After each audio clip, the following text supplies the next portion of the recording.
सध्या सरकार घरगुती सिलेंडरलाच प्राधान्य देते। व्यावसायिक सिलेंडर जवळपास मिळणं बंद झालेलं आहे, तर उद्योगांनाही गॅस पुरवठा होत नाहीये आणि त्यामुळे बेरोजगारीचीही टांगती तलवार आहे। 1-2 दिवसात हॉटेल्स बंद पडण्याची शक्यता आहे।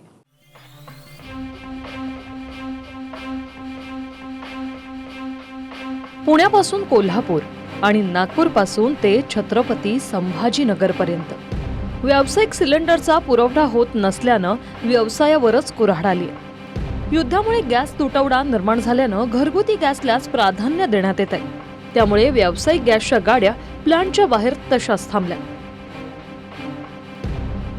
धाराशिवमध्ये व्यावसायिक गॅस पुरवठा बंद झाल्यानं एसटी स्टँडमधील कॅन्टीनही बंद पडण्याच्या मार्गावर आहे। कारण 2 ते 3 दिवस चालेल एवढ्याच गॅस सिलेंडरचा साठा या कॅन्टीनमध्ये आहे। सिलेंडर जे ठेवलंय ते भरलेलं आहे का कसं आहे? हे थोडं अर्ध निम गॅस आहे। एक ला 2 ते 3 दिवस चला नाही। किती सिलेंडर आहेत तुमच्याकडे? असे 1-2 आहेत। आता किती दिवस चालणार ते? लय झालं 2 ते 3 दिवस चालू शकते। त्याच्यावरती बंदी आणली युद्धजन्य परिस्थितीमुळे। आता पुढे काय? पुढे जे होईल ते करायचं, बघायचं, नाश्ता बंद करून टाकायचं, जे होईल ते परिस्थितीनुसार।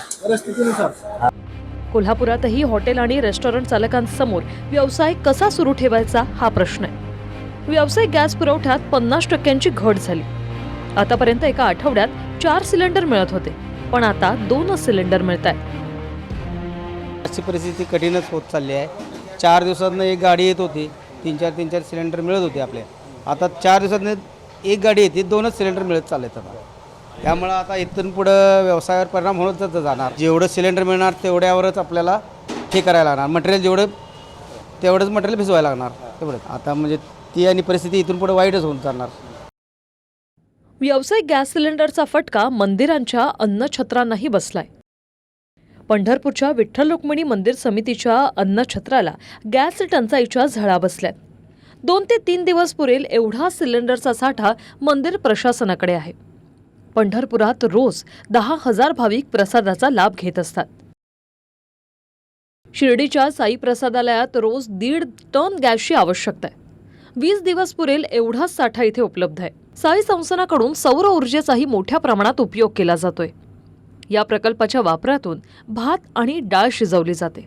पण 20 दिवसानंतर परिस्थितीत सुधारणा झाली नाही तर प्रसादालयालाही फटका बसेल।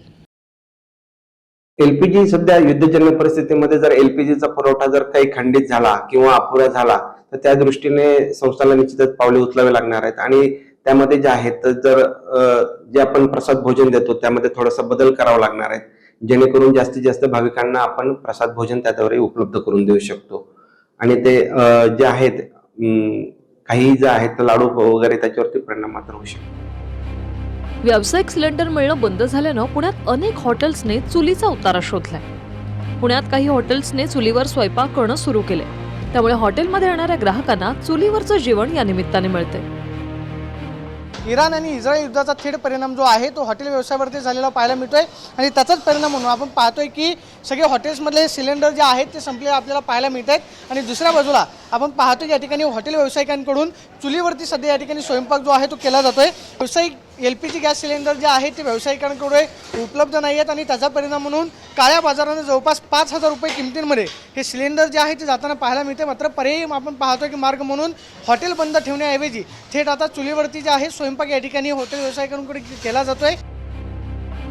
उद्योग नगरी अशी ओळख असलेल्या छत्रपती संभाजीनगरमध्येही व्यावसायिक गॅस मिळणं बंद झाल्यानं जवळपास 150 प्लांट बंद होण्याची भीती आहे। 50 प्लांटचा गॅस पुरवठा संपणार आहे। सर्वाधिक फटका हा ऑटो इंडस्ट्रीला बसणार असून 3,000 कामगारांच्या रोजगाराचा प्रश्न निर्माण झालाय। त्यासाठीच मसिया संघटनेच्या वतीने व्यावसायिकांची बैठकही झाली।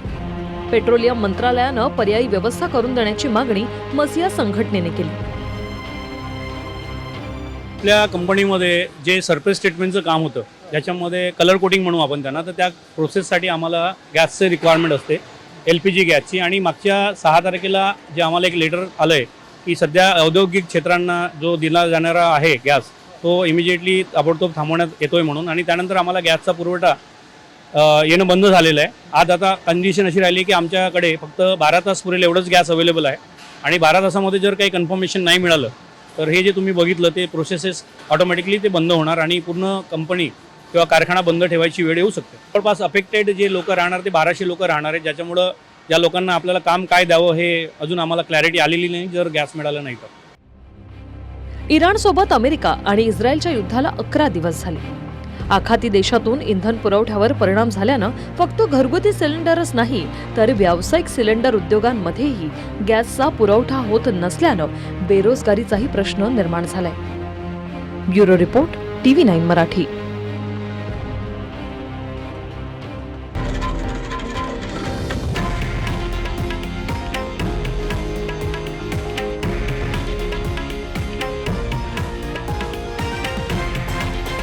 हे आहे देशातील नंबर 1 न्यूज नेटवर्क आणि आपण पाहत आहात TV9 मराठी, एकमेव.